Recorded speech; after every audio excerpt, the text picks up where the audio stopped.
Bien, je vous propose de commencer cette conférence intitulée « Prévenir pour mieux vivre, mieux vieillir et comment agir ensemble aujourd'hui ».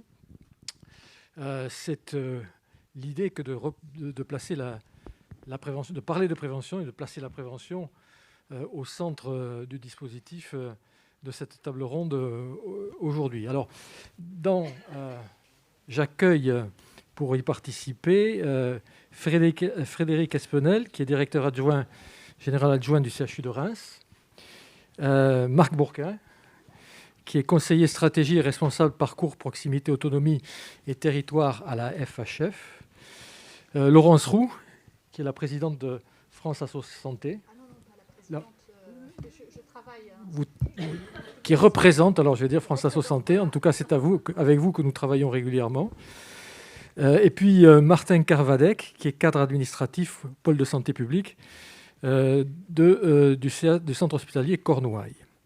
Voilà, moi je suis François Chollet, je suis neurologue de formation et je préside à la FHF la commission prévention. Et c'est vrai que au cours de ces dernières années, il nous est apparu extrêmement important de pouvoir replacer le discours de la prévention au sein des établissements publics de santé, qu'il s'agisse du soin, mais aussi du médico-social. Et ça s'inscrit dans un contexte qui est un contexte politique, on peut s'en souvenir, c'est le plan Ma Santé 2022. C'était avant le Covid, du président de la République, qui avait très clairement placé au devant un objectif prévention qui était affiché et décliné. Les plans d'action avaient commencé. Et puis la deuxième chose, c'est ce Covid, c'est cette pandémie qui nous a amenés de plein fouet, j'allais dire, et de façon inattendue, à faire des formes de travaux pratiques en matière de prévention, puisque c'est là que nous avons vécu tous des gestes de prévention que nous portons encore aujourd'hui, que ce soit les gestes barrières, que ce soit le confinement, qui est une mesure en matière de prévention, et puis, ou la vaccination, et ceci dans ce type de prévention qu'avec un temps court derrière, qui est celui de la prévention en matière de maladies infectieuses.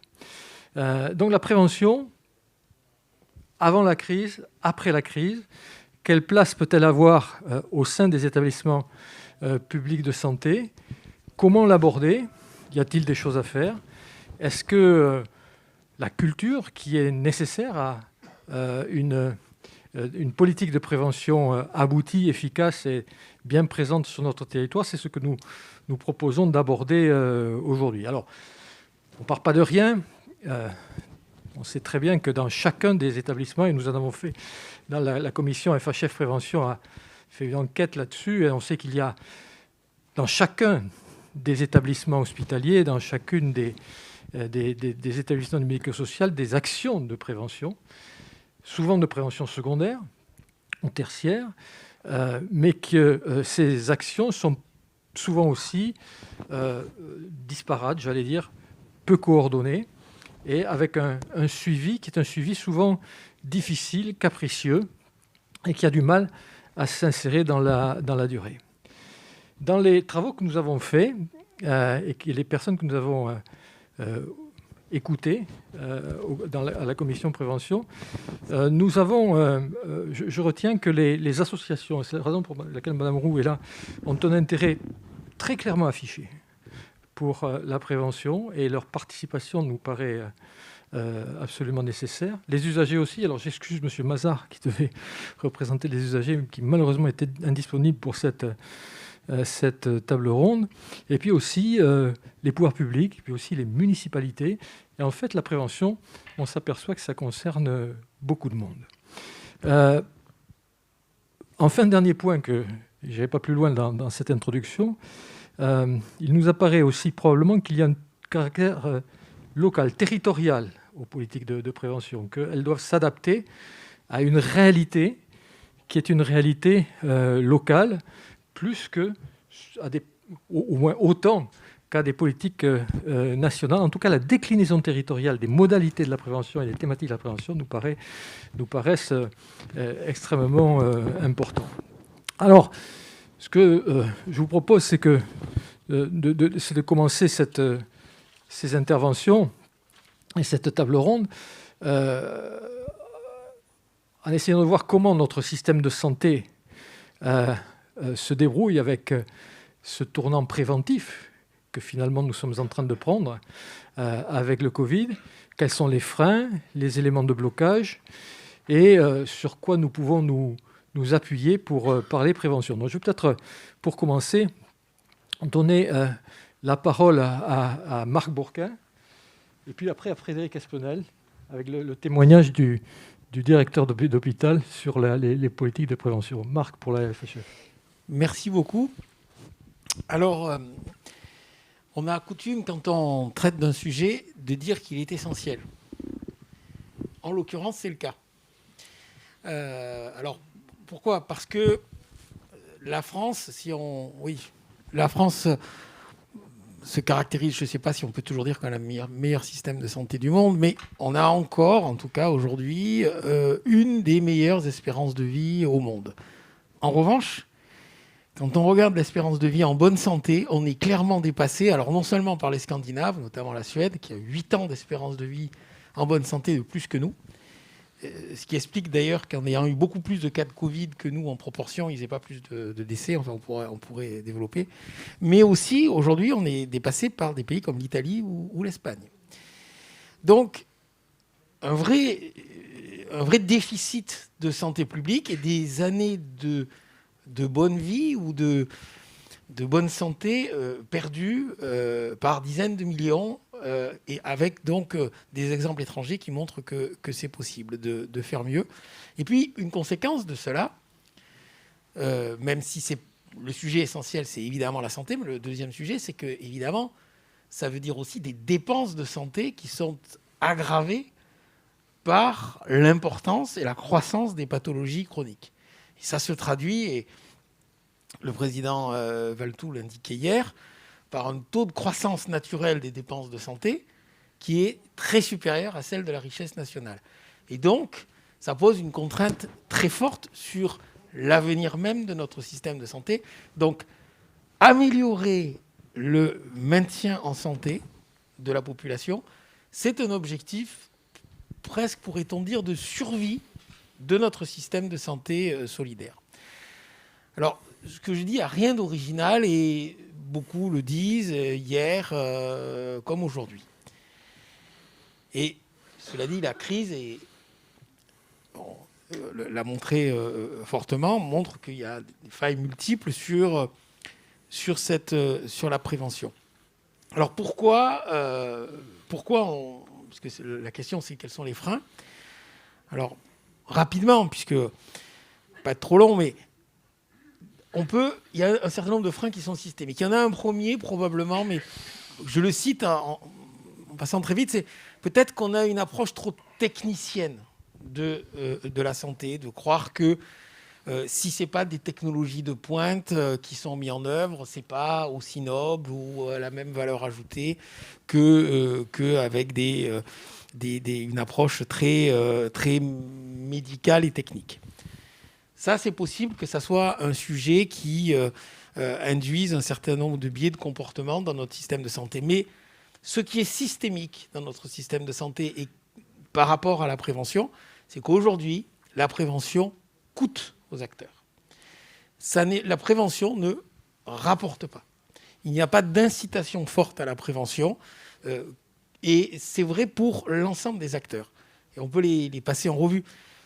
D'abord, les patients eux-mêmes. Il n'y a pas d'incitation, y compris financière, à la prévention. On ne dit pas, comme le font certains pays, si vous vous inscrivez dans un certain nombre d'actes de prévention, vous réduisez, voire vous annulez le reste à charge. Ça n'existe pas en France. Mais c'est aussi vrai pour les acteurs de santé eux-mêmes. Au contraire, notre système de santé, il est fondé pour rémunérer des actes produits, des séjours produits. Et ça a ses vertus. ne faut pas nier, je ne suis pas en train de dire que, par exemple, la tarification à l'activité, c'est la pire des choses, mais incontestablement, ça n'incite pas particulièrement à la prévention. Donc ça, plus il y a de malades, mieux c'est, quoi. Voilà, plus il y a de malades, mieux c'est. Alors ça ne veut pas dire qu'on les fabrique, ça veut dire qu'on n'a pas... C'est provoquant. On ne dégage pas les moyens collectifs pour faire en sorte que le nombre de malades se réduise. Et donc, c'est incontestablement cela qu'il faut travailler. Et juste encore un dernier mot avant de passer la parole. Il faut comprendre qu'il y a un aspect technique important dans cette affaire, c'est que quand on rémunère un acte, on le fait tout de suite. On fait un scanner, on fait une opération chirurgicale, un séjour, il est produit, il est rémunéré.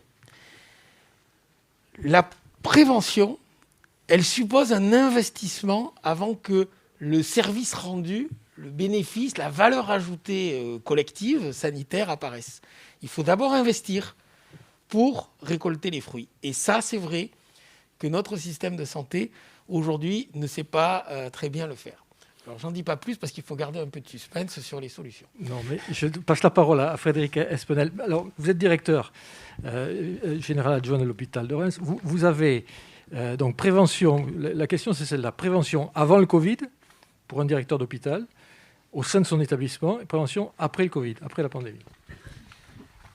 Oui, vous avez raison, Marc, de souligner que la question de la prévention, finalement, elle est quasiment contre-intuitive à l'hôpital et elle nécessite un changement de paradigme complet, un renversement de nos représentations. L'hôpital, c'est d'abord fait pour soigner des gens. Mais on va essayer de vous montrer cet après-midi que l'hôpital, c'est aussi un lieu où on peut accueillir des personnes qui sont en bonne santé et dont on va essayer de préserver avec eux et avec les associations, avec les usagers, la bonne santé. Alors, l'hôpital, effectivement, il est un des maillons, un des acteurs de cette chaîne de la prévention, de la promotion de la santé. Et la crise Covid, puisqu'on parle d'elle, a été un peu le révélateur des insuffisances de la France en matière de santé publique et de l'organisation du système de santé en matière de santé publique.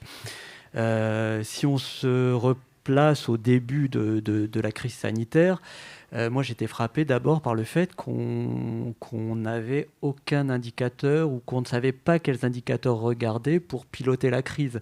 On ne savait pas quels étaient les éléments qui allaient prédire la suite de la crise. Et par exemple, il nous a fallu longtemps à l'hôpital avant de comprendre que c'était d'abord le nombre d'appels au centre 15 qu'il fallait surveiller, ensuite le nombre de passages aux urgences pour savoir combien on allait avoir de patients à l'hôpital. De façon plus générale, pour faire de la prévention, de la promotion de la santé, il nous faut des indicateurs sur l'état de santé des patients et en particulier pour un directeur d'hôpital, des patients qui sont sur son territoire de santé. Et ces données-là, on les a de façon très disséminée, très partielle, très ancienne. On a peu de données actualisées. Et ça, c'est un premier frein, je crois, au développement de la politique de santé, de promotion de la santé dans nos hôpitaux. La deuxième difficulté, c'est aussi la multiplicité des organes de pilotage ou d'opérateurs de santé publique en France. Alors j'ai en tête les directions ministérielles, les agences, Santé publique France, la DGOS, la DGS, l'INCa. Enfin, on a comme ça une superposition de structures qui font de la promotion et pas de fédération finalement de ces intervenants. Et c'est un peu la même chose dans les ARS. La crise Covid nous a bien montré combien il était difficile de se retrouver ou de piloter quelque chose entre la direction générale de l'ARS, les délégations territoriales dont on ne savait pas trop quel était leur rôle dans tout ça. Comment tout ça se coordonnait avec l'action préfectorale, avec l'action des conseils départementaux. Là encore, ces difficultés qu'on a rencontrées lors de la crise sanitaire se retrouvent chaque fois qu'on veut parler de santé publique et de prévention. on peut être aussi frappé parce que la crise sanitaire a montré de l'insuffisance de notre culture collective en matière de santé publique. Que ce soit dans le grand public, que ce soit dans le milieu du travail, que ce soit à l'école, à l'université, on s'est aperçu qu'il a fallu porter des messages de santé publique de prévention, le masque, les mesures barrières, qui à l'hôpital sont à peu près connus parce que c'est notre métier, mais partout ailleurs, c'était des choses qu'il fallait prendre à zéro quasiment. Et il y a eu tout ce travail-là de prévention, de portage de messages de santé publique qu'il a fallu faire à ce moment-là, et que si on l'avait fait avant, on aurait gagné du temps dans la gestion de la crise sanitaire. Et puis évidemment, les réseaux sociaux, les fake news qui portent des messages contre-productifs en matière de prévention. Donc, toutes ces difficultés-là, on les a vécues au travers de la crise sanitaire, mais finalement, c'est des difficultés qu'on retrouve, je le redis, à chaque fois qu'on veut parler de prévention, de promotion de la santé. Bon. En même temps, la crise sanitaire a montré qu'on pouvait faire des choses. Il y a quand même des facteurs qui incitent à l'optimisme. Le fait que les acteurs sur un territoire ont pu se mettre ensemble pour travailler, par exemple, à la création de centres de vaccination. Chez nous, dans la Marne, on s'est retrouvés avec l'ARS, avec la préfecture, avec l'ensemble des professionnels de santé libéraux, avec les usagers, avec les pharmaciens, et avec l'hospitalisation publique et privée pour créer ces centres de vaccination. Donc, je veux dire que si on veut travailler ensemble, si on veut se coordonner, on y arrive. Voilà. Très bien, merci beaucoup. Il y a beaucoup de choses qui ont été dites. On a parlé d'indicateurs. J'insiste un peu sur l'indicateur que, Marc, vous avez signalé, qui est celui de l'espérance de vie en bonne santé, assez différente de l'espérance de vie, puisque c'est 82 ans ou 3 l'espérance de vie. L'espérance de vie en bonne santé, c'est 63 ans en France. Et ce delta-là, entre l'espérance de vie, les 63 et les 83, c'est finalement toutes les maladies chroniques. Et c'est l'impact potentiel de la prise de la prévention. Donc je trouve que c'est un indicateur qui est extrêmement intéressant. Juste avant de passer la parole à Martin Carvadec, une dernière question pour Frédéric Aspinel. Qui fait la prévention au sein d'un hôpital ? Question redoutable. Un peu tout le monde. Je veux dire, par exemple, est-ce que vous avez organisé le Covid sans les hôpitaux, mais est-ce qu'il y a une politique de prévention unitaire au CHU de Reims ? Sans doute insuffisamment encore, mais Martin pourra donner l'exemple d'établissements qui ont décidé de créer des pôles de santé publique. Et moi, je crois que c'est il n'y a pas de formule qui doit être forcément impérative pour tous les établissements, mais je pense que cette formule-là, elle permet d'abord de rendre lisible l'effort des établissements en matière de promotion, de prévention de la santé, et elle permet de fédérer les énergies. Alors après, la question, c'est effectivement qu'est-ce qu'on met dans les pôles de santé publique. Ça va dépendre de chaque établissement, mais ça aura déjà le mérite de poser le sujet sur la table. Après, ça résoudra pas toutes les questions, évidemment, du financement en particulier, qui est la question essentielle, le nerf de la guerre, et qui fait que jusqu'à aujourd'hui, finalement, les hôpitaux, mais pas que les hôpitaux, l'ensemble des professionnels de santé, comme ça a été rappelé, se sont fort peu emparés de cette question de la prévention et de la promotion de santé, parce qu'il n'y a pas d'incitation à agir. C'est vrai pour les acteurs de santé, mais c'est vrai aussi pour nous en tant que malades, potentiels malades. Finalement, rien ne nous incite vraiment à enclencher des démarches de prévention pour notre propre compte. Alors justement, je voudrais qu'on donne la parole à Martin Carvadec. Martin Carvadec est cadre administratif et il fait partie d'un groupement hospitalier, Quimper-Concarneau, je crois, et qui a fait ce choix-là de créer un pôle de santé publique que vous animez. Est-ce que vous pouvez nous raconter comment ça se passe? Oui, tout à fait. Alors, sur le centre hospitalier de Quimper-Concarneau, effectivement, depuis 2015, on a eu des échanges sur la création, l'opportunité de créer un pôle de santé publique. Et on a profité finalement en 2016 de la création des centres de dépistage Cégide, qui était la fusion des CDHG et des SIDistes, pour créer ce pôle, tout simplement parce qu'on a eu un portage médical et la possibilité d'avoir une chef de pôle qui a réussi à entraîner derrière elle une CADSUP et la directrice des soins. Dans ce pôle-là, dès le départ, on a réussi en fait à bénéficier aussi de l'opportunité d'avoir un bâtiment unique dans lequel regrouper toutes nos offres de soins, toutes nos offres de dépistage, de prévention. Et on a réuni sur un même plateau, dans le même étage, dans un lieu unique, tout ce qui était centre de lutte anti-tuberculose, le Cégide, les centres de vaccination, voyageurs, international, public, également la partie addictologie, les équipes de liaison soins d'addictologie, la tabacologie, et puis toute l'offre vie affective et sexuelle avec le centre de planification également, et puis le réseau VIH. Sont venus s'ajouter d'autres services qui nous permettent aujourd'hui de travailler avec d'autres déterminants. Je pense notamment à toute la partie sport santé. Donc on a la chance depuis 2020 d'être reconnu maison sport santé sur cette activité-là. Et puis on a également l'unité de nutrition clinique qui nous a rejoint avec l'HDJ bariatrique. Donc là on a tout un pendant en fait sur la nutrition. Et on a également développé l'éducation thérapeutique.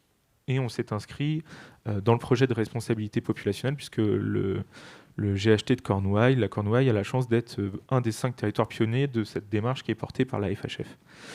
Donc ce pôle de santé publique, finalement, ce qui nous a permis pendant la crise, ça a été de faire ce qu'on avait déjà réussi à faire à d'autres moments, mais là en situation critique, c'est-à-dire de mutualiser les moyens. Dans la construction de ce pôle, on avait finalement réussi à mutualiser les équipes IDE du Cégide et du centre de vaccination. Et ça nous a toujours permis, et ça nous permet toujours finalement quand on fait des actions hors les murs, ou quand on fait des actions à l'intérieur de nos murs, sur nos centres hospitaliers, non pas d'avoir une seule infirmière à pouvoir être mobilisée sur les dépistages, mais d'avoir 2, voire 3, voire 4 infirmières. Et ça nous permet de démultiplier en fait notre force d'action. Et quand il s'agit de mettre en place, comme dans tous les établissements de France, très rapidement des centres de dépistage en 2020, et on s'est retrouvé finalement avec une équipe IDE constituée, une équipe médicale qui avait déjà des habitudes de travail avec cette équipe-là, des secrétariats disponibles, et où on s'est débrouillé pour assurer la continuité des services existants, mais on avait déjà une équipe qui avait une habitude de travail et qui était surtout identifiée auprès des partenaires. C'est-à-dire que le tissu associatif connaissait les infectiologues, connaissait l'équipe infirmière, et ça a été très simple finalement de pouvoir discuter et de se mettre autour de la table et de faire ce que vous venez de décrire, c'est-à-dire se mettre d'accord sur ce qu'on pouvait faire et sur qui devait le faire sur le territoire. Et ce pôle de santé publique, aujourd'hui, il continue de s'agrandir et d'agréger de nouvelles équipes. Ce qui est intéressant aussi, et on aura peut-être le temps de développer tout à l'heure, c'est qu'ils permettent d'être une interface entre les services de soins de l'hôpital et la ville, dans la mesure où, finalement, on est sur des prises en charge qui ne sont pas dans le même temps, qui ne sont pas dans le temps du soin aigu, mais qui peuvent s'inscrire pleinement dans un parcours de soins de maladies chroniques, ou bien dans un temps très court de dépistage sans qu'il y ait forcément derrière de suite à donner. Très bien, merci. Je voudrais tourner vers Madame Mourou, qui donc représente France Association Santé, pour lui demander comment les associations s'intègrent. En tout cas, les associations, très clairement, nous montrent, lorsqu'on les rencontre, qu'elles ont une appétence pour la prévention. Comment éviter que ça se reproduise chez nos patients. Ça, c'est pour les associations de malades. Et puis aussi pour les associations en santé, c'est comment on peut maintenir la bonne santé. Donc, comment vous voyez la politique de prévention? Quels sont les défauts que vous y voyez d'abord? Quelles sont les critiques que vous faites et quelles sont l'appétence du milieu associatif pour cette thématique. Déjà, je vais remercier la FHF de nous avoir invités, de nous permettre donc de parler de prévention. Moi, je m'occupe de la prévention et de la promotion de la santé à France Asso Santé. Si vous ne connaissez pas France Asso, c'est une union qui fédère environ à peu près 85 associations nationales. Donc, ça va de la Ligue contre le cancer, aide, à des associations beaucoup plus petites de maladies rares ou des associations de familles. Alors, effectivement, les associations ont un rôle important dans la prévention et dans la promotion de la santé. Nous menons un travail actuellement qui est de recenser les actions que font les associations sur tous les territoires, puisque France Asso est représentée dans l'intégralité des 17 régions, les DROM inclus.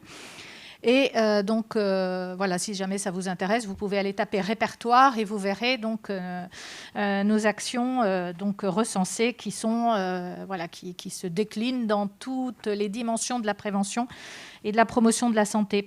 Néanmoins, pour nous, la prévention, ça reste quand même un vœu pieux. On en parle beaucoup, on en fait beaucoup moins. On est un système qui est quand même toujours axé sur le curatif. Il y a un frein majeur pour les associations, même si elles font beaucoup de prévention et de promotion de la santé, c'est évidemment l'aspect financier, mais voilà, je n'aurai pas le temps de développer, mais c'est un frein majeur.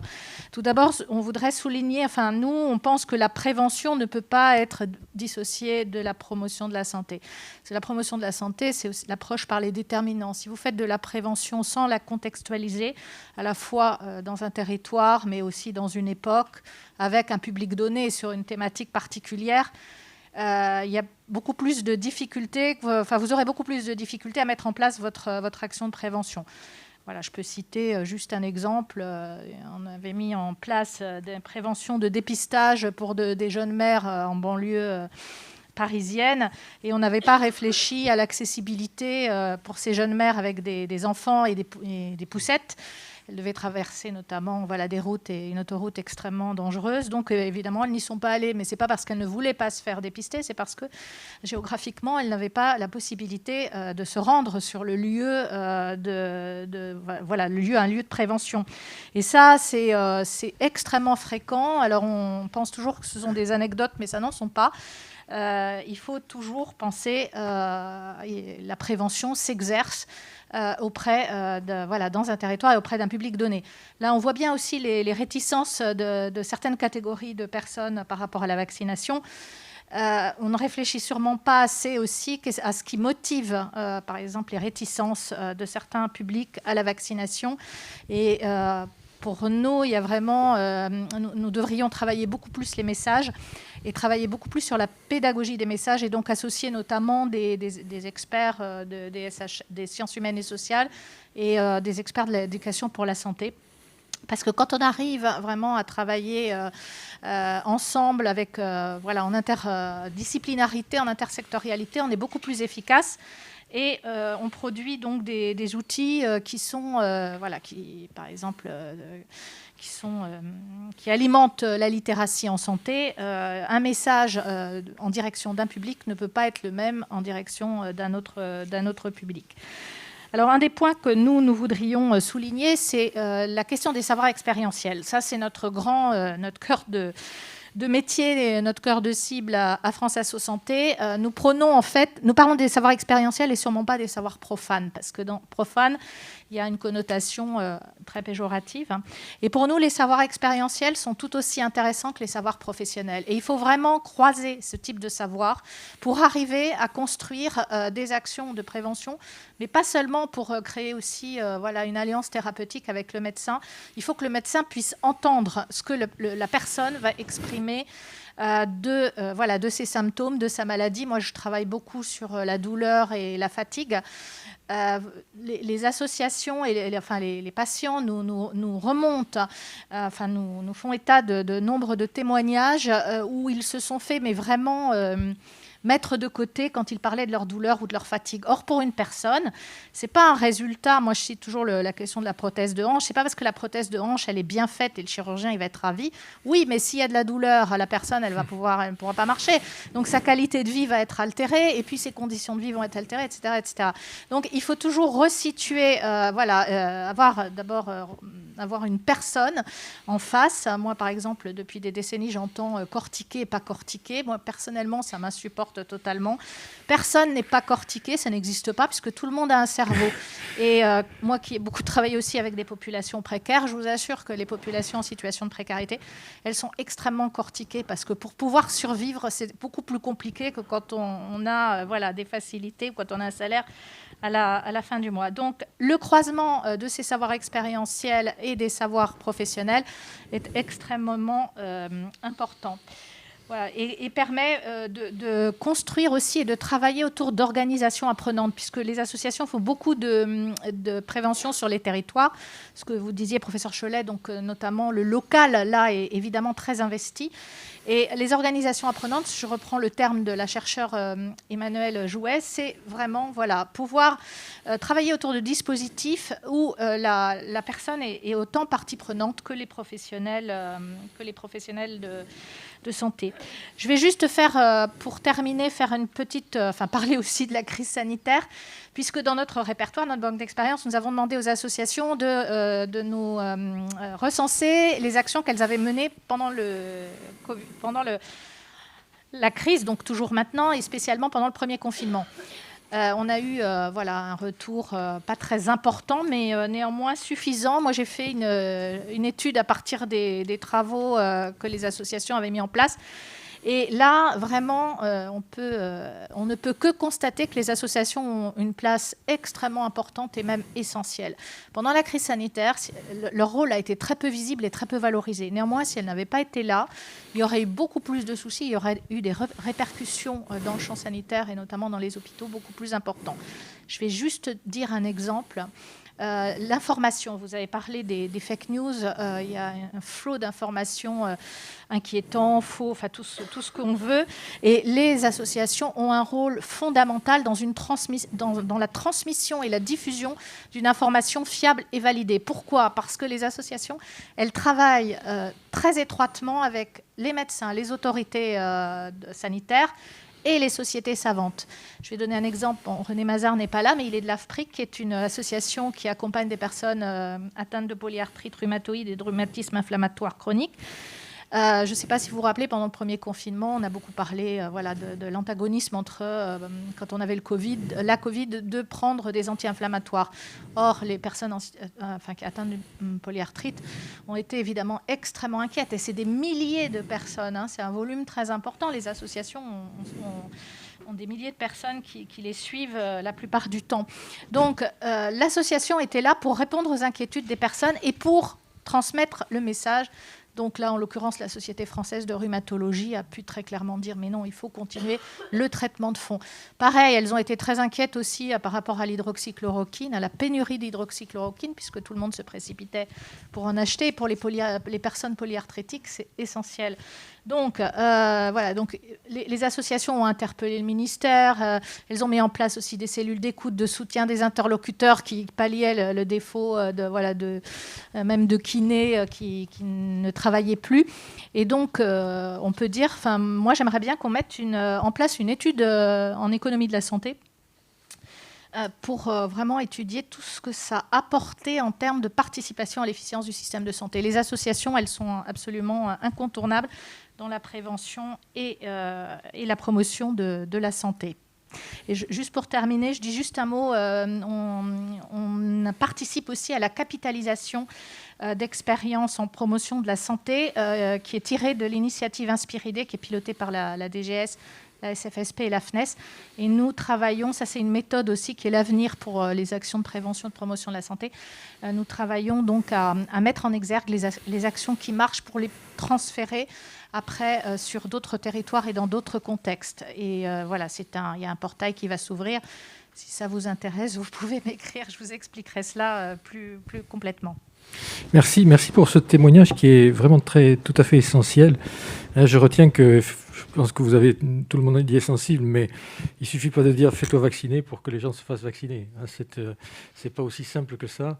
On en a tous eu l'expérience et ce croisement entre le savoir livresque finalement et puis le savoir expérientiel, comme vous voulez le dire, qui témoigne de la connaissance du terrain, est sûrement essentiel dans l'efficacité du système. Et je pense qu'on retient pour l'implication des personnes, surtout dans la durée, ce travail-là. En tout cas, merci de ce témoignage. Alors, maintenant, est-ce qu'il y a un espoir? On a vu Martin Carvadec nous parler d'une expérience un tout petit peu pilote. Vous avez les uns et les autres parlé des déficits du système et donc je pense que vous les avez très bien exprimés les uns et les autres.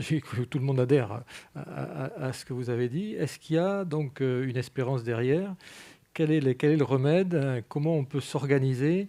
Quelle modification de structure? Est-ce qu'il fait cosmétique? Est-ce que c'est profond? Est-ce que c'est de la bonne volonté? Est-ce que c'est du financement? Est-ce que c'est un système? Comment ça peut se passer? Marc, vous voulez intervenir là-dessus? Alors ça peut pas être cosmétique. Et s'il n'y avait pas d'espoir, j'allais dire, la FHF n'existerait pas.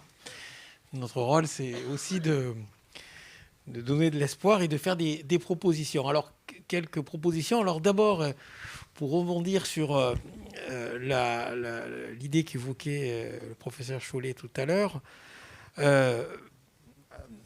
voilà, disons un indicateur, une proposition de méthode et un exemple. Un indicateur, pourquoi ne pas dire dans chaque territoire, il faudrait définir le territoire, mais on pourrait s'entendre assez facilement sur la notion de territoire. L'un des indicateurs ou l'indicateur essentiel, ça sera l'évolution de l'espérance de vie sans incapacité. Les services statistiques savent aujourd'hui le calculer par territoire. Alors, je dis bien l'évolution dans le territoire. On ne peut pas demander aujourd'hui à des territoires qui ont d'énormes difficultés sanitaires d'être au top du jour au lendemain. Mais l'idée, ça serait de comparer finalement le territoire par rapport à lui-même dans le temps et assortir, donc faire au fond de cet indicateur, que ça soit au niveau territorial, mais on pourrait aussi le proposer au niveau national. Dire, après tout, chaque année, on nous dit le PIB a progressé de 1%, 2%. D'ailleurs, j'ai moi-même utilisé cet indicateur tout à l'heure. Mais à côté de l'évolution de la richesse nationale, pourquoi il n'y aurait pas aussi, dans le débat public, donc pour challenger finalement l'action publique et les pouvoirs publics, cet indicateur d'espérance de vie en bonne santé. En disant, voilà, Monsieur le Président, regardez, ça évolue comme ci, comme ça dans les autres pays. Est-ce que vous êtes fier de l'évolution en France? Et si ça devenait un indicateur à la fois au niveau territorial et au niveau national, ça ancrerait les politiques publiques dans la politique de santé publique et de prévention dans l'action des pouvoirs publics. Alors ensuite, une proposition de méthode. L'idée, au fond, serait de dire, dans un territoire, on met autour de la table l'ensemble des acteurs, à commencer par les usagers, les collectivités territoriales, les élus, et aussi les acteurs de santé, qu'ils soient les acteurs de ville, hospitaliers et médico-sociaux. Et l'idée, ça serait de dire dans ce territoire, quelles sont les priorités? 1, 2, 3, pas 50, mais quelques priorités de santé sur lesquelles il y aurait une contractualisation avec l'ARS, avec l'assurance maladie, assortie d'un financement. C'est-à-dire, il ne s'agit pas de dire on va faire un projet territorial pour se réunir et puis dire qu'on a fait un projet magnifique, mais assorti d'un contrat et d'un contrat avec un certain nombre d'indicateurs. On pourrait en citer, que ce soit le taux d'hospitalisation, que ce soit l'incidence du diabète, de l'insuffisance cardiaque, d'autres pathologies chroniques, et les résultats de la politique de santé seraient un des moyens d'attribuer les ressources. Et donc, citons un exemple qui renvoie justement à cette expérimentation que mène dans 5 territoires la FHF, appuie, en tout cas que la FHF appuie, mais c'est les acteurs des territoires qui le mettent en œuvre, de responsabilité populationnelle. Et par exemple, excusez-moi, c'est les joies du direct. Vous voulez que je réponde pour vous ? Et par exemple, on sait bien que le diabète, malheureusement, parfois aboutit à des amputations. Eh bien, on voit bien qu'aujourd'hui, dans le système tel qu'il est, eh bien, le nombre d'amputations, c'est aussi de l'activité et des ressources pour les acteurs. Et c'est là qu'on voit le changement radical qu'il faut faire. C'est-à-dire que l'un des objectifs, ça pourrait être dans tel ou tel territoire. En 2021, il y a 100 amputations. En 2026, il y en a 50. Et c'est un indicateur de réussite et de financement. C'est-à-dire qu'il faut inverser complètement, remettre sur ses pieds le système dans une logique de santé publique en disant moins il y aura de malades, ou en tout cas moins il y aura par exemple de pieds diabétiques, et plus on pourra rétribuer les acteurs pour leur action. Parce que pour arriver à réduire, il y aura beaucoup de travail. De prévention, d'organisation. Voilà, je voulais donner cet exemple précis, mais il nous semble que c'est dans le rassemblement des acteurs sur le territoire, et après les actions à mener, elles sont multiples, et elles ne seront pas les mêmes dans le bassin minier du Nord, sur le plateau des Mille Vaches, sur la Côte d'Azur ou dans l'agglomération toulousaine, ou à Reims ou à Concarneau. Dans chaque territoire, les difficultés principales seront différentes et les manières de l'approcher le seront aussi. Mais l'idée, c'est de mettre fin à ce hiatus qui défavorise la santé publique et au contraire de faire en sorte qu'elle soit accompagnée à la fois de manière contractuelle, mais aussi en moyens sonnants et trébuchants. Et puis, il faut peut-être aussi dire, voilà, je mets sur la table à la discussion, peut-être que ce n'est pas absurde de dire aussi, peut-être qu'on pourrait l'expérimenter dans quelques territoires, de dire, voilà, pourquoi ne pas inciter aussi nos concitoyens à la santé publique, parce que c'est vrai qu'il y a des sujets de reste à charge, de tickets modérateurs, et de dire, voilà, à partir du moment où on s'inscrit dans une démarche, où on fait un certain nombre d'actes de dépistage, de vaccination, de visites tous les 3 ou 5 ans, c'est à déterminer en fonction de l'âge, eh bien, on bénéficie d'un reste à charge réduit ou même zéro. Et est-ce que ça, c'est des leviers qui permettent finalement d'améliorer l'espérance de vie ? Je crois que c'est intéressant de mettre ces solutions sur la table. C'est une politique incitative, donc merci de ces interventions et de ces idées.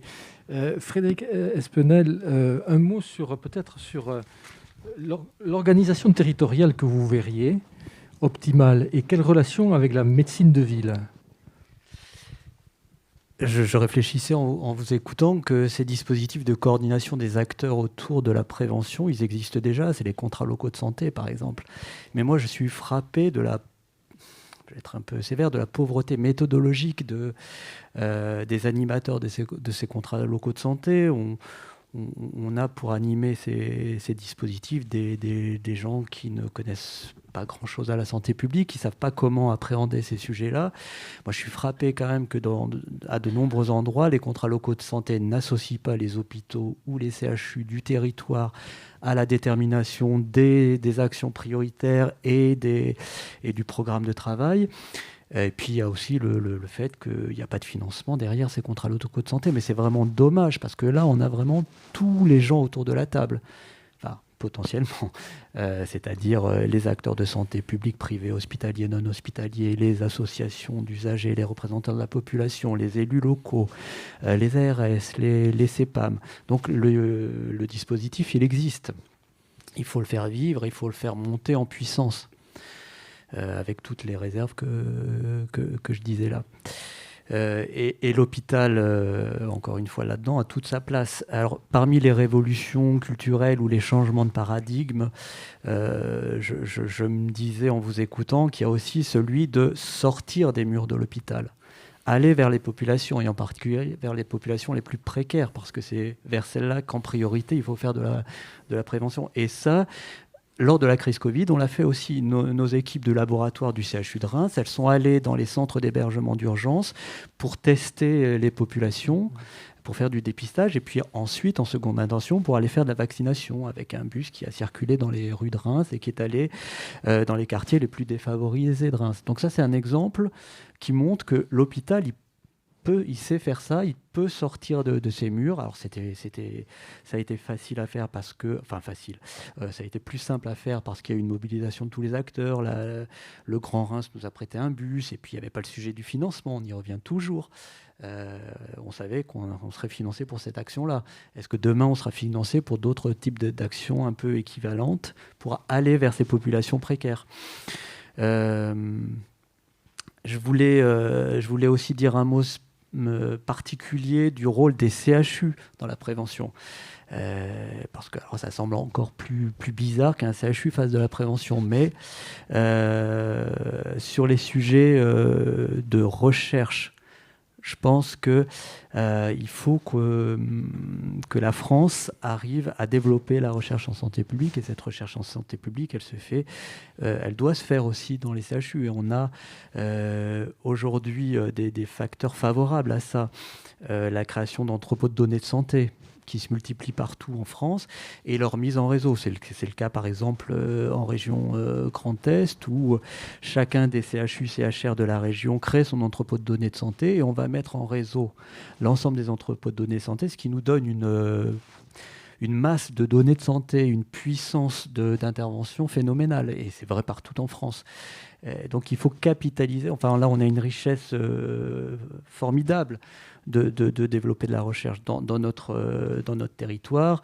On va mettre en place un projet de recherche sur l'impact des phytosanitaires. Vous savez qu'il y a beaucoup de vignes à Reims et autour de Reims. Quel est l'impact de ces phytosanitaires sur l'état de santé de la population?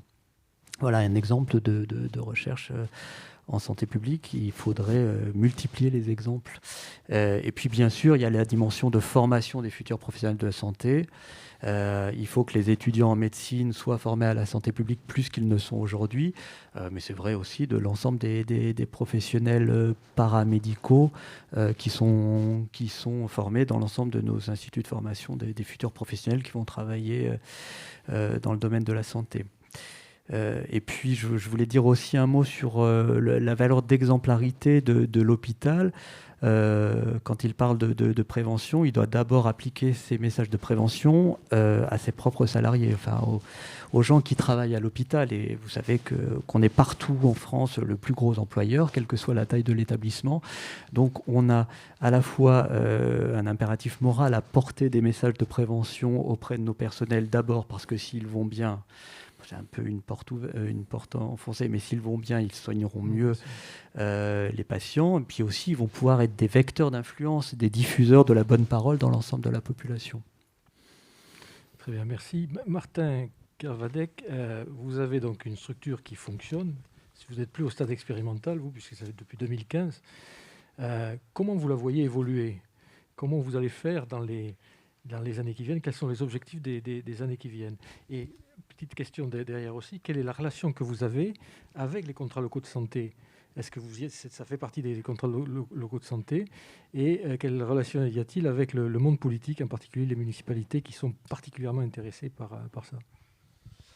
Alors, nous, sur le pôle de santé publique, effectivement, ce que je décrivais tout à l'heure, finalement, on a eu un premier élan de fondation de ce pôle avec plusieurs services qui l'ont rejoint dès le départ, puis d'autres qui sont venus s'agréger au fur et à mesure, ce qui nous permet aujourd'hui d'avoir des dynamiques polaires, et puis aussi à l'intérieur de l'établissement et du GHT qui sont intéressantes, mais ça s'est fait un peu patchwork. Ce qui est intéressant désormais, c'est qu'on voit des grands fils conducteurs se dessiner, et notamment je pense à la responsabilité populationnelle, qui nous permet de faire du lien entre plein de dispositifs de prévention qui sont portés par le pôle de santé publique ou non. Par exemple, sur la prise en charge du diabète, il y a un certain nombre de choses qui sont réalisées par le service d'endocrinologie qui dépend du pôle de médecine.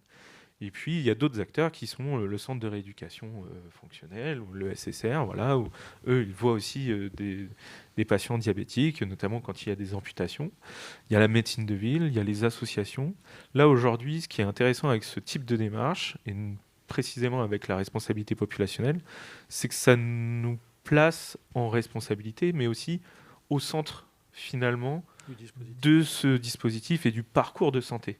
C'est-à-dire qu'on sort complètement de l'idée d'un parcours de soins qui existe, dont on a besoin, et ça c'est l'affaire finalement des hospitaliers que nous sommes ou de la ville. Mais là on arrive vraiment dans une réflexion de santé, dans le sens où finalement on ne s'adresse plus uniquement à des populations qui sont malades, c'est-à-dire qu'on n'est pas uniquement sur des patients diabétiques, mais on est aussi sur des populations à risque. Et ça c'est la grande nouveauté pour nous. C'est-à-dire qu'aujourd'hui, un pôle de santé publique comme le mien, il doit se dire, j'ai sur mon territoire, donc ça fait 320 000 personnes, la Cornouaille, c'est la moitié du Finistère.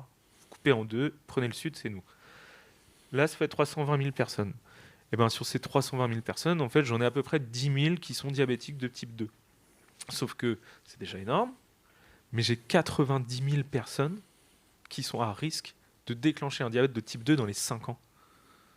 Elle est là, la bombe. C'est pas tellement le nombre de personnes qui sont diabétiques. Ça, on a des difficultés à les prendre en charge. On sait qu'on peut s'améliorer et on a vu, grâce à la méthodologie de responsabilité populationnelle, quels étaient les leviers, comment les patients, justement, peuvent nous aider à améliorer ces parcours de soins, le parcours de santé pour ces patients-là, puisqu'effectivement, on a bien vu qu'on avait des choses à améliorer.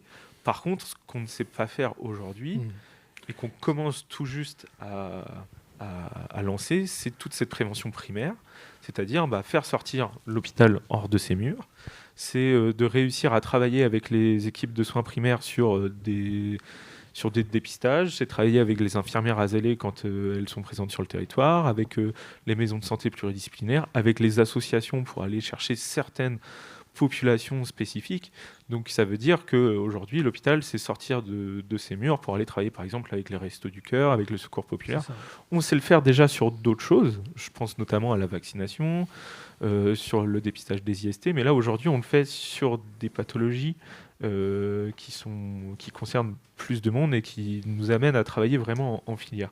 Donc ça c'est vraiment pour un pôle de santé publique, le défi ça va être d'être capable de faire du lien entre l'hôpital, ce qui se passe à l'extérieur de l'hôpital, tout en réussissant à s'améliorer en termes de qualité de prise en charge en travaillant avec les usagers. Sur les contrats locaux de santé, je fais un peu le même constat. Je serais peut-être un peu moins sévère avec les personnes qui sont en charge de l'animation, parce qu'effectivement, elles ont peu de moyens finalement pour réussir à mobiliser. Par contre, ce qui est certain, c'est qu'on ne peut pas faire l'économie de se dire que certains CLS sont un peu des coquilles vides.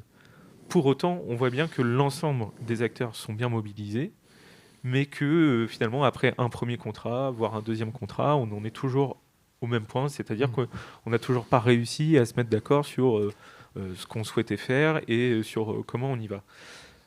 Une démarche comme la responsabilité populationnelle, elle a ce même objectif, sauf que là, elle est très concrète parce qu'on a finalement une force méthodologique qui est plus importante, et ça rejoint ce qui a été décrit avant, c'est-à-dire que, on sait donner des indicateurs tangibles, on sait stratifier une population, c'est-à-dire découper la population en fonction du nombre de comorbidités d'un patient diabétique.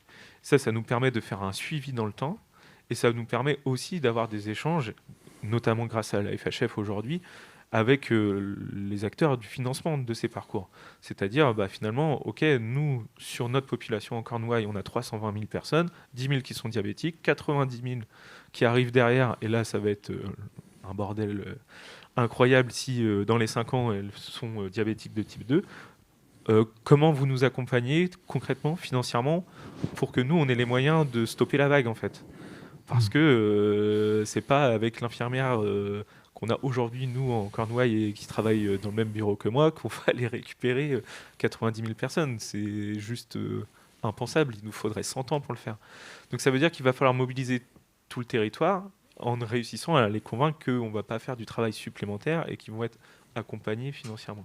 Donc ça, c'est vraiment les perspectives sur les on va dire, sur les 5 ans à venir. Et ça veut dire inscrire cette dynamique-là dans les CLS, dans les projets territoriaux de santé, puisque finalement, les outils, ils existent, mais il faut qu'on leur donne en fait du corps et un peu de vie grâce à ces outils méthodaux dont on va disposer là très prochainement.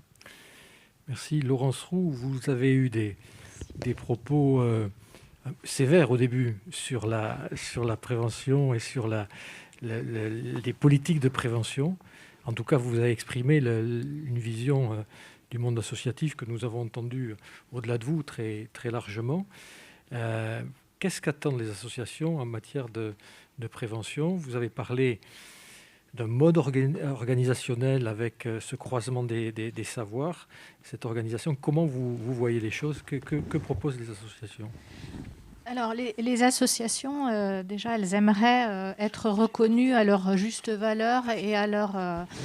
elles voudraient être reconnues comme étant constituantes même du système de santé. Je vais reprendre l'exemple du diabète là, qui a été beaucoup cité. La FFD, qui est la Fédération française des diabétiques, qui est une grosse association avec des délégations territoriales, a identifié extrêmement vite, alors pour reprendre justement les plaies du pied, il y a 9000 amputations du pied chez les diabétiques par an. Donc la prévention est extrêmement importante. Et la prévention, elle passe par les soins donnés par le podologue. Or, par exemple, lors du premier confinement et un petit peu avant, les podologues n'étaient pas dotés en masque parce qu'ils n'étaient pas considérés comme des professionnels de santé essentiels. Or, pour les personnes diabétiques, si elles n'ont pas ces soins-là, elles peuvent développer des pathologies et arriver à des situations absolument dramatiques. Donc, la Fédération française des diabétiques a interpellé le ministère pour signaler ce problème. Et du coup, elles ont permis que les podologues soient dotés en masques. Il y a eu 200 000 masques qui ont été distribués extrêmement vite. La FFD est une grosse association, une grosse structure avec des salariés. Ça a été possible parce qu'elle a aussi des interlocuteurs au ministère. Je ne suis pas sûre que les plus petites associations qui, dans leur champ d'intervention, ont observé une problématique soient entendues de cette manière-là. Or, les associations, ça je vais vraiment insister là-dessus, connaissent parfaitement les parcours de santé, je dirais de santé des publics qu'elles accompagnent. À savoir, elles connaissent les facteurs de risque, elles connaissent les comorbidités, elles connaissent les thérapies complémentaires qu'on peut mettre en place, etc. etc. Et donc, du coup, il faut vraiment compter sur elles parce qu'elles peuvent très vite identifier un problème là où le ministère ne pourra pas. Le ministère ne peut pas tout envisager, tout penser, c'est pas possible, surtout pendant une crise sanitaire. Et les associations peuvent être extrêmement aidantes. Et d'un point de vue local, elles ont aussi une connaissance des ressources territoriales mobilisables très, très poussée. Elles travaillent en intersectorialité, c'est dans leur ADN, ça aussi. Donc, elles peuvent travailler sur toutes les notions d'accès, par exemple l'accès au droit pour certaines personnes, l'accessibilité pour avoir du matériel, par exemple pour une personne en situation de handicap. Voilà. Donc les associations doivent être considérées comme des partenaires à part entière. Or, elles ne l'ont pas été par les autorités de santé, notamment l'année dernière. C'est vraiment dommage parce que vous parliez de coordination. Ce qui est très clair, c'est que sur les territoires, il n'y a pas eu de coordination. Mais même entre les associations, c'est quelque chose qui a manqué. Cet aspect de coordination doit être développé. Moi, je rejoins ce que vous avez proposé parce que je pense que c'est très intéressant. Et du coup, sur un territoire, il faudrait vraiment organiser en faisant vivre l'intersectorialité et participer les associations, qu'elles soient d'ailleurs, puisque France Asso, ce n'est pas que des associations de patients, c'est aussi des associations de familles, de consommateurs, etc. Elles savent repérer les problèmes que les autorités, les pouvoirs publics n'identifieraient pas forcément. Donc ce sont des alliés absolument essentiels. Il faut les considérer comme tels. Et il y a un autre problème, mais voilà, j'en ai déjà parlé, c'est le financement aussi. Il faut pouvoir... Il y a des associations qui ont été extrêmement atteintes parce que, notamment, elles vivent de leur salon en présentiel. C'est des revenus importants pour elles. Elles n'ont pas pu le faire. Elles n'ont pu le faire qu'en visio. Donc voilà. Par exemple, sur la santé mentale, je vais terminer par ça. On a eu des retours absolument catastrophiques et extrêmement violents, puisqu'il fallait qu'on les gère. Donc, de problématiques diverses liées à la répercussion de la crise ou aux fins de vie où les proches ne pouvaient pas aller accompagner la fin de vie de leurs parents. Ça, ce sont des choses qui sont gérées aussi par les associations. Or, ce dont on avait conclu et échangé avec plusieurs de leurs représentants, c'est qu'au lieu de multiplier, par exemple, des cellules d'écoute ou des dispositifs en parallèle pour gérer certaines problématiques, il vaudrait mieux renforcer les associations parce qu'elles ont la confiance de leurs membres et leurs membres les appellent ou les joignent beaucoup plus facilement et les prennent, les membres des associations les prennent pour des interlocuteurs de confiance et fiables. Donc tout ce qui est information à relayer, politique par exemple de vaccination, etc., il faudrait vraiment donner beaucoup plus de place aux associations. Très bien, merci. Écoutez, on a fait le tour, on a dit beaucoup de choses ont été dites. On a peut-être le temps de prendre une ou deux questions avant de clore. Monsieur, j'en prie. Oui, bonjour. Une remarque. Évidemment, l'hôpital a un rôle très important dans la prévention et ce qui est fait à Concarneau est très bien. Mais vous l'avez souligné, Monsieur Kermadec, vous êtes bien à l'aise sur la prévention secondaire, vous êtes un peu moins à l'aise pour aller chercher la prévention primaire. Moi, je crois quand même qu'il faut se rappeler que dans prévention, il y a deux choses. C'est les non-malades et c'est du très long terme. Et là, on travaille sur l'hôpital où on est avec des malades et sur du très court terme. Donc je pense que là où il faudrait qu'on fasse nos efforts, nous, systèmes de santé, nous systèmes de soins, c'est sur le plaidoyer en prévention. Parce que la prévention, elle doit être faite où ? Elle doit être faite dans la santé scolaire, dans la santé universitaire, dans la santé au travail. Et Marc, quand tu disais les 6 ans dans les pays scandinaves, la grosse différence qu'on a avec les pays scandinaves, c'est que l'éducation à la santé, elle commence au primaire. Tout à fait d'accord. Y a-t-il d'autres... En tout cas, cette question du temps long et du temps court est une question qui est fondamentale. La prévention en matière de maladies chroniques, on est dans un marathon. En matière de Covid, on était plus sur un temps plus court. En tout cas, on l'espère. Ah oui. Dans l'autre salle, parce que c'est le temps très long. Ouais. Il y avait une question là-bas. La dernière.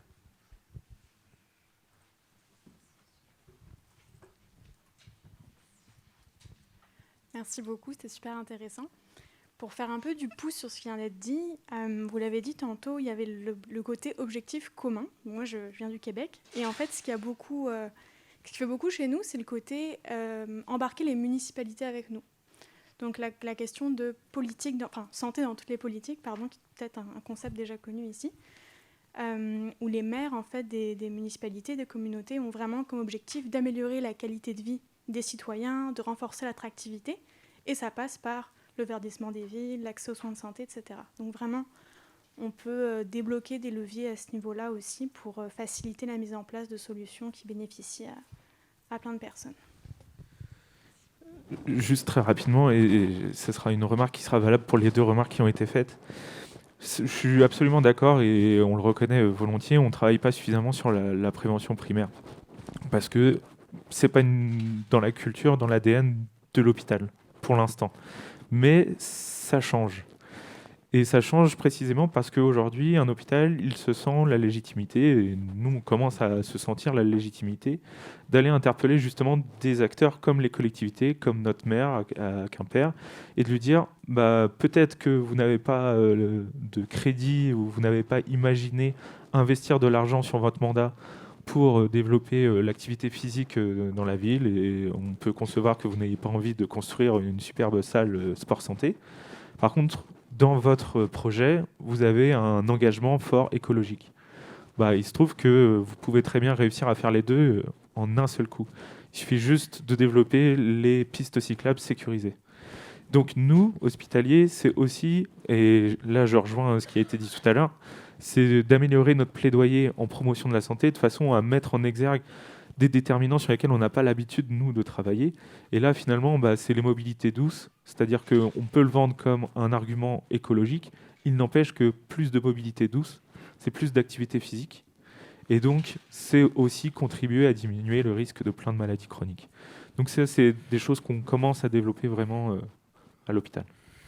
Très bien. Juste un mot pour vous répondre. Je pense que s'il y a un élément qui a changé à la suite du Covid, c'est que les municipalités dans ce pays ont pris conscience du fait qu'elles avaient un rôle à jouer. Il n'y aurait pas eu de municipalité, il n'y avait pas de centre de vaccination de masse. Il n'y avait pas de centre de vaccination. Tout a été fait avec les municipalités. Pour la première fois dans l'histoire des villes et des conseils municipaux, le sujet de la santé a été permanent. Et je crois que il y a peut-être une fenêtre là, qui est une fenêtre dont il faut tirer parti. On va arrêter là. Merci à tous les participants, merci au public, merci aux questions.